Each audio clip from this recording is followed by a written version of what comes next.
My name is Danny Dumas, and this is the Earn Your Title podcast. Today, we're going to talk about a subject that is near and dear to my heart. It's something that I think every guy should be able to do. I think with the summer coming up, it's an important time to get physically fit. You know, we made it through the winter time. If you are like me and you live in a cold climate, it can be hard to get out and do stuff. You know, it's hard to go outside when it's 3 degrees, and it's sometimes just hard to be motivated when it gets dark at 5 in the afternoon, but we are on our way to the summertime, and I like to take this opportunity to just up my physical fitness game. You know, it's not super hot. It's not the middle of summer. These spring to summer months to me are a great time for getting outside, running, working out, and I want to help you develop a physical fitness program that will help you meet your goals. It will be easy to understand. It doesn't need to be complicated. And so here we go. Why should you listen to me? I guess I should answer that question first. I've been a personal trainer since 2010. I have taken several classes on program design, nutrition design. We're going to talk a lot about that. And so there's three camps in being healthy. One of those is eating healthy. One of those is moving distances. So like the cardio part, people sometimes they'll break that up. You know, it's cardio. Well, I think of it as moving. Whether you're moving on a bike, you're running, walking, rucking, you know, rowing. To me, that's one world where we're just moving our bodies. The other one is lifting, getting stronger. Now, there's literally as many ways as you could think of to combine those two of moving, lifting, running, eating. People have put that out there. And if you go to Amazon right now, the amount of books on physical fitness, weight loss is immense. It is just huge. So I'm going to break down the way I create a physical fitness program, which incorporates nutrition, moving, and getting strong. So the first thing is to come up with my goals. For me, I consider myself a tactical athlete. I have some work requirements that I put as my primary goals. These are the things that I need to maintain at all times in order to physically do my job. And you might not have that at all. So I want you to come up with, you know, what are your priorities? And that could be things like when I get home from work, I want to be able to play with my kids and not be physically exhausted. That is a great physical goal. What do we need to make that happen? It could be that you get home to play with your kids, and the reason you can't is because you can't get on the ground because your mobility is really bad, because it hurts to bend over and squat down because your knees hurt because you're doing a physically active job. Figure that out. Figure out what your goals are, then work backwards of how you think you can get there. So when I'm designing a nutrition program, I take into account how much I'm weighing, and that is only one part, right? The actual number on the scale doesn't matter completely. Some people get very focused on, I weigh this much and I want to weigh 10 pounds less. And I always ask them, if you could weigh 10 pounds less, or if you could weigh 10 pounds more, say you gained 10 pounds, but you looked exactly the way you wanted to look, if you were stronger than you've ever been, would you care if the number on the scale was different? Was higher? And talking to guys, most guys say no. I've asked that question to some girls because I did the personal training with a variety of people, and they would go, I would be horrified if I weighed 10 more pounds. I'm like, no, you're not listening. I'm telling you, you would look better, you would look perfect, you would feel better, but the number on the scale, they're like, yeah, I would have a really hard time with that. So I realize that can be a real thing, but I'm telling you, it's just a number. So when I'm designing a nutrition program, am I trying to get bigger? And for some guys, I talk to some younger guys in their 20s, and that's their goal. Like, I'm just a skinny little guy and I can't gain weight. I've got a recommendation. Eat lots of protein.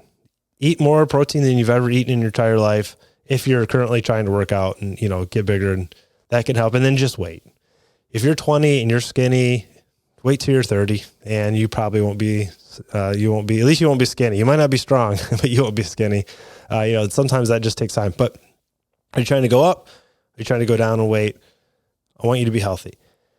if you're trying to go down in weight, which is, most guys, once you get past your 20s, losing weight is usually a goal that's on every guy's mind, is, trying to get back to that good fighting weight. There's just a couple things I like to do. I like to stop eating at night around 8:00, and then I won't start again until the next day till noon. I skip breakfast. It's intermittent fasting. I've talked about it before on the show, and it really helps. But I will say this, there's no magic in intermittent fasting. The only way you can lose weight is if you have a calorie deficit. The benefit of intermittent fasting is it allows you a window where you have made a determination that I'm not going to eat, I'm not going to snack. And it's really easy to eat less when you have less time during the day when you're eating. If you don't have any criteria or standard of when you can or can't eat, then you can just snack all day long. The benefit of intermittent fasting is even if you have some snacking habits that are bad or poor, when you limit the time, there's only so much time of the day to eat. So by giving yourself only an 8-hour eating window, because you have a 16-hour fasting window, it's for me, it's a much easier time to lose weight because I gain weight when I snack. That is my kryptonite. I'm bored at night. I walk to the kitchen and I have a cheese stick, and then I have something else. I'm just eating for no reason. So that is one thing that can help immensely. The other thing from a fitness or a nutrition standpoint is just eating foods that you can tell where they came from and what they are. It doesn't have to be complicated. If you looked at a chicken breast, you can say, that's a chicken breast that came from a chicken.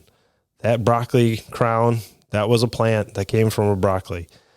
If you look at an Oreo, you can't tell where an Oreo came from. You couldn't tell me the ingredients in it by looking at it. Avoid those foods when you're attempting to lose weight. As long as you're not extremely morbidly obese and need to lose 50 pounds, if you're within that 10 pounds range, 15 pound range, decreasing your eating window and eating real foods that you can tell what they are is a really good way to lose weight. It's important. And the reason it's good is because it's not hard. It takes a little bit of discipline. It takes a little bit of planning. If you're interested in planning how to food plan, listen to my last podcast where I talked about cooking. Making intentional decisions to buy food that you can recognize and know what they are, and then decreasing your eating window is a really great way to lose weight. There's a lot there, and there's lots out there. Low carb, there's paleo, there's carnivore. The thing that I found that works for me, and I understand that we're all very different, is decreasing my eating window time and only eating foods that I can tell you what they are. I can identify them. Very simple. Try that. If you need more, there's keto, there's all these things. Read the books, attempt to do something. I would caution you on anything that's super extreme, one way or the other. Now, if you have some biological issues, some health issues, sometimes that's when you have to get extreme. Sometimes that is when you need to completely cut out food categories and things like that, when there's maybe you have allergies or you're intolerant to just, gluten or whatever it is. Step one, try easy, and then work your way up to complex. Step two of a healthy, fitness routine is getting strong. When I'm developing I buy a lot of programs. I probably once or twice a year, I will get a 6 to 10 week program and just follow what someone else is telling me to do. I really enjoy that. I like someone else thought it through. They have put this plan out. There's a goal with the plan. The plan is to do this. I really like assessment-based plans, meaning at the beginning of the plan, you're going to do, maybe you're doing cleans, front squats, overhead press. You do an assessment of what your 1 round max could be or your 5 round max, and then you work the plan based on that assessment. I like the fact that I'm thinking through and I'm doing it based on a number. It's just not a random, I'm not lifting this amount of weight just because I feel like it. It's because it's 80% of my max. So that step one, just buy something. Buy a program of a company that seems reputable, that gets good reviews, realizing that there is a lot of marketing out there. I wouldn't spend $1,000 on a program, but $50 on a program that's 10 weeks long that a coach who's spent their entire life dedicated to helping people, that's a good way to go. If you're not going to go I'm going to buy a program route, I have a very simple formula for coming up with full body exercises that you can do consistently. Every workout, have a push exercise, meaning like this would be a bench press, overhead press, something you're pushing your body away. This could be push-ups. So if you didn't have any tools, weights, you could do this push-ups. Then I want a squat, meaning literally it could be an air squat where you're just squatting your body weight, back squat, front squat. I want a hinge movement or a deadlift type movement. So you're picking something off the floor, your body's folding in half at the waist, you're standing up. This could be kettlebell swings, something where you're hinging your body, deadlift, kettlebell swings, something along those lines. And then rotate or anti-rotate, something where you're twisting, and that's it. So push, pull, hinge, squat, and rotate, anti-rotate. So avoid like the rotate, anti-rotate would be like slashers. So you're taking a kettlebell and you're just go from left to right. You're moving it through your midline. You're moving your core. I like that more than like saying core or abs, is because we're designed to just hold things still in our body. That's what our core does. The movement of like crunches and things, there can be some benefit there, but the moving your body left and right, twisting, I think is important. So that could be your program. Just incorporate that into this, whatever system is you're using, whatever kind of tools. If you have a fully functional gym, then you can do lots of things. If you have some kettlebells, you have a single kettlebell or a single dumbbell, you can do that. You could do, that a kettlebell workout would be, you have overhead presses with the kettlebell. That's your push. That's your push. You have your pull, which maybe I didn't add that to pull. So push, pull, hinge, squat, and rotate. Pull would be like you're leaning over at the bench and you're trying to start a lawnmower. You're pulling. Very simple. Squat, put the kettlebell in front of you, front squat. Hinge, deadlift, swing. Rotate would be standing in the push-up position or sitting, hands down in the push-up position, grabbing the kettlebell from your right, moving it from left to right to left. Over that, that's your twist, or rotate, anti-rotate. As simple as that. Come up with something simple that you can do every day. I like progression, meaning you're going either faster, more reps, or more weight, consistently moving up and keep track. I would encourage you when you're working out to log your workouts. That's important. And the last one is move. Find something that you like to do and do that 2 to 3 times a week. This could be as simple as going for a walk. This could be, you could take it up, you could take your walk, and instead of just walking, you grab the kettlebell, because you say you only have one, you grab your kettlebell and you carry it in your right hand so you can't hang on to it any longer, then you carry it in your left hand till you can't. Those are called farmer's carries. Amazing. I was shocked. I did a whole summer of movement-based exercises where 2 to 3 days a week, I would either have a backpack on, a sandbag on my back, or I'd be doing farmer's carries. The strength that I felt was the actual feeling strong was one of the strongest I've ever been. And I had periods of times where I was deadlifting really heavy and squatting really heavy. And I truly felt stronger when I had spent an entire summer just doing weighted walking than I did when I was doing heavy back squats and deadlifts. Just my overall feeling of strength. I don't even know how to explain it. I felt maybe more capable is the strong word, or the better word. Cause I technically was stronger when I was deadlifting heavy, but I felt more capable when I was lifting heavy weight and moving with it. So find something that you like to do and then do it and be progressive. I have a rowing machine is my favorite high intensity cardio. It's the only machine I have at my house. It's sitting right here to my right. I like it because I can go all out and it gets my heart rate up super high. But find something you like and then do it 2 to 3 days a week. I think you need 2 modalities. One is high intensity, hard as you can go, where when you're done, you're barely, you can't catch your breath. You're breathing extremely hard. You need to do that once, maybe twice a week. And then the other times, it should be lower level where you're, they call it zone 2, where you're working, you can talk, maybe not in full sentences. You're at the, it's not super easy, but you're breathing a little bit hard, but you should be able to carry on a conversation. That's zone 2. And just do that as much as you can. And that's a successful, workout program. You're eating right, you're lifting weights, and you're moving. And if you can maintain that your entire life, that is a skill that will allow you to live a long life. Now, you can you're not guaranteed anything, right? We all get bad diseases. We all get these bad things that happen to us, but a lot of it is avoidable. A lot. Just a couple weekends ago, there was some training that was going on, and there was a guy who went into cardiac arrest after this training.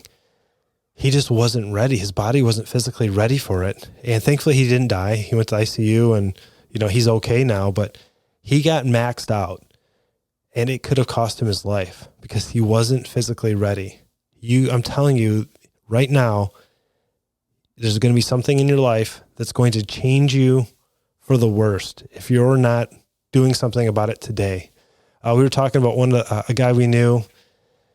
He retires, and within like 3 weeks of retiring, his wife had a stroke, and it's been 10 years ago, and she's in a nursing home now, and his life completely changed. And now I'm not saying that every medical problem is avoidable, but there's so much we can avoid. And sometimes we think of like, well, I don't care, I'm not going to make it that long anyways. My parents died when they were 60, so whatever.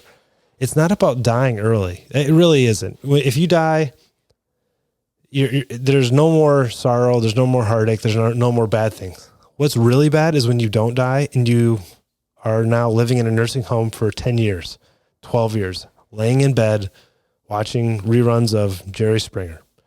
That is not the kind of life that I want. That is not the kind of life that you want. So you can do things to avoid that life, and being physically fit is one of them. And it doesn't have to be crazy. You don't have to be ready for the CrossFit Games. You don't have to run a marathon. You don't have to do these extreme hard things, but you do have to do something every day that to put yourself in the right spot for the future so you can live a good, healthy retirement. Like, my goal is to live as long as I'm supposed to live. Hopefully it's in my 90s. Then I want to have one bad day. That is my goal. That's my goal for you. If you need help with your physical fitness, if you need help with a goal or dream that you've been thinking about and you just can't implement that, reach out to me. I'm leaving my contact information in the show notes. I want to help you. I want to coach you. I want to give you some accountability. This is free of charge.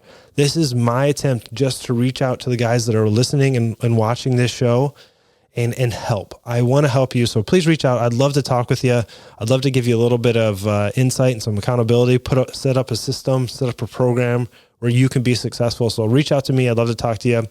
My name is Danny Dumas, and this is the Earn Your Title podcast, and I will talk to you later. Bye.